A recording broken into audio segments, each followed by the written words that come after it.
Et si je vous disais que c'est quand vous arrêtez de courir après toutes les choses que vous voulez et que vous commencez à apprécier toutes les choses que vous avez déjà, que toutes ces choses que vous vouliez au départ et que vous n'arriviez pas à avoir commencent à venir à vous. Oui. Alors c'est parti, seriez-vous pleinement heureux si dans votre vie vous aviez faim, si votre pays était en guerre, si vous n'étiez pas en sécurité, si vous n'étiez pas aimé, si vous n'aviez pas d'argent, si vous n'étiez pas respecté, si vous ne vous sentiez pas important? Non, vous avez besoin de ces choses, c'est une réalité. On a tous en nous les mêmes besoins. Besoin basiques de manger, de boire, besoin de sécurité financière, besoin de sécurité physique, besoin d'amour, besoin d'estime, et puis ensuite besoin de contribuer, d'avoir de l'importance, d'être respecté, etc., etc. On ne peut pas nier cette réalité parce que si je me mets à me dire que c'est bon, j'ai pas besoin de tout ça, je me contente de peu, je vis tel un moine dans la montagne avec pas de grand chose à ma disposition. Pour la plupart d'entre nous, on ressentira un vide profond à l'intérieur, on sera probablement triste, on sera frustré. Vous voyez ce que je veux dire, vous êtes d'accord? Donc il est assez naturel de chercher à satisfaire ses besoins. Mais écoutez attentivement ce que je suis sur le point de vous dire. Nous passons la majeure partie de notre vie à combler le manque qu'on a ressenti lorsque nous étions enfants. La vérité, c'est que souvent nous avons manqué d'amour, d'affection, de validation quand on était plus jeune. Ça nous a marqué dans notre vie. Plus important encore, quand on n'a pas reçu l'affection, l'amour dont on avait besoin, par exemple, inconsciemment, on a mis en place des stratégies pour obtenir ces choses. Et vous allez voir très vite comment on a fait ça. Imaginez que vous avez 4 ans et que votre maman vous dit non. Imaginez que votre maman vous a appris que pour mériter son amour, pour mériter son attention, vous devez lui obéir, ne pas la déranger, être un gentil garçon ou une gentille fille. C'est ce qu'on appelle de l'amour conditionnel, de la validation conditionnelle. Qu'est-ce qui se passe dans votre tête d'enfant de 4 ans à votre avis à ce moment-là? Vous apprenez à vous dire que pour être digne d'amour, pour être validé, vous devez dire oui à votre maman, sans vous demander si pour vous, au fond, c'est ça que vous voulez vous.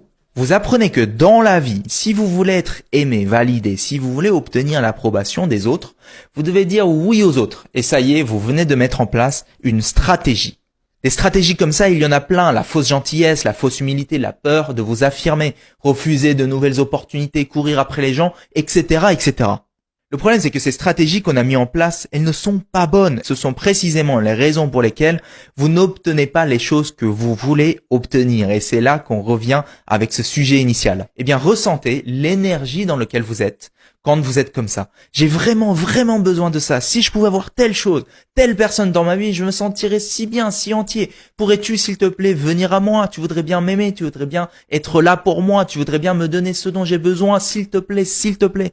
D'ailleurs, je vais faire semblant d'être gentil. Je vais te dire oui. Je vais accepter ce que tu me dis de faire, d'être. Parce que ce qui compte le plus pour moi, c'est que tu me donnes ton approbation, ta validation, ton amour, s'il te plaît, s'il te plaît. Quand on se met dans ce mode, j'ai absolument besoin, à votre avis, est-ce que les choses viennent à vous ou elles s'éloignent de vous? La réalité, c'est que quand nous disons j'ai besoin de ceci, j'ai besoin de cela, ce que nous disons vraiment, c'est que nous n'avons pas cette chose. Nous vivons dans un état constant de besoin de quelque chose que nous n'avons pas. Imaginez par exemple que vous courez après un chat, vous essayez de le caresser.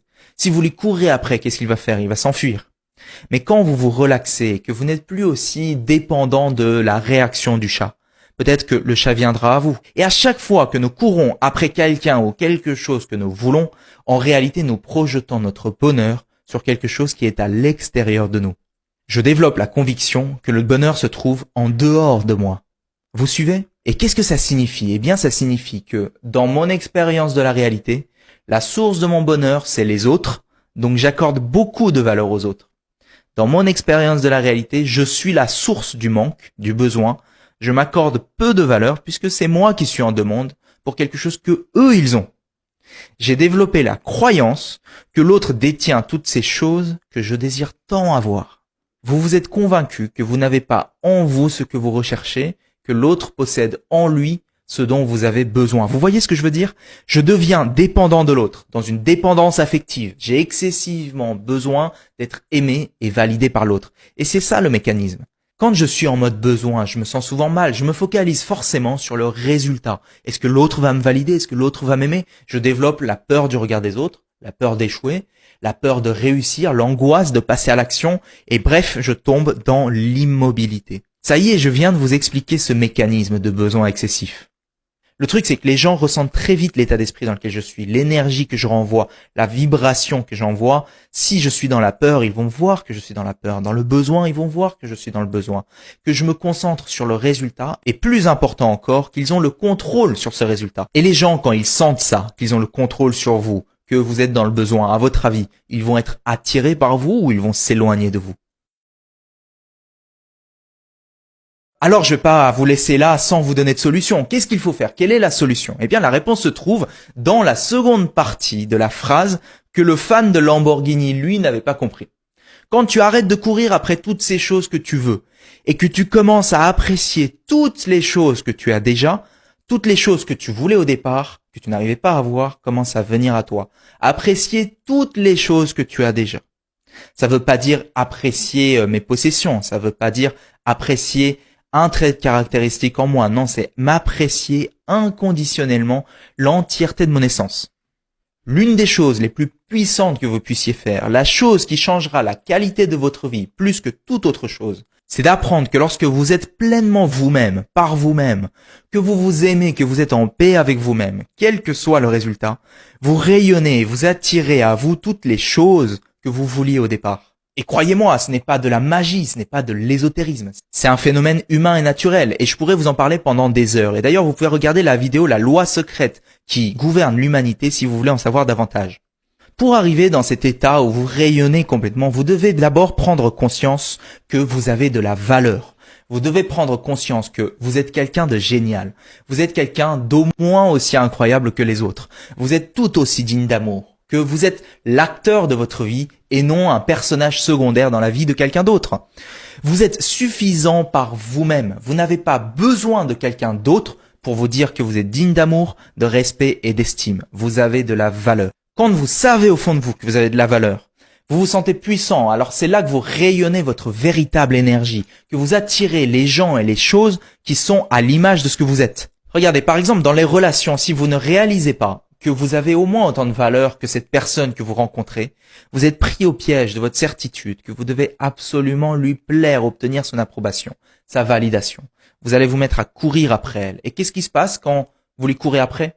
Bien, cette personne se rend facilement compte que vous êtes dans un état d'esprit de besoin. Vous communiquez clairement que vous n'avez pas souvent ce genre d'opportunité, que vous estimez que vous avez moins de valeur que cette personne. C'est écrit sur votre front. Parce que si vous ne croyez pas en votre propre valeur, personne d'autre ne le fera à votre place. De la même manière, la réussite professionnelle et en affaires, elle est proportionnelle à la valeur que vous apportez à vos clients, aux gens qui utilisent vos produits et vos services.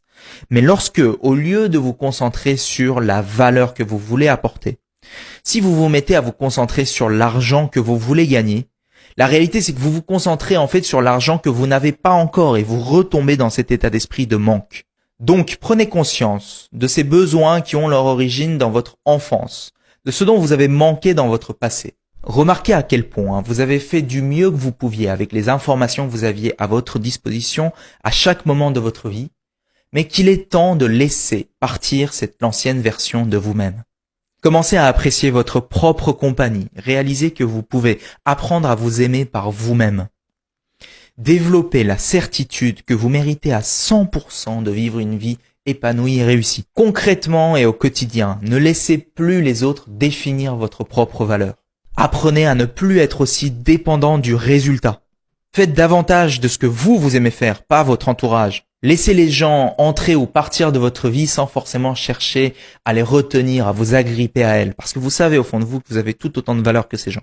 Autorisez-vous à cultiver une image de vous-même plus puissante, plus confiante, plus méritante. Changez l'image que vous avez de vous-même et les autres changeront l'image qu'ils auront de vous. Est-ce que ça fait sens ce que je dis?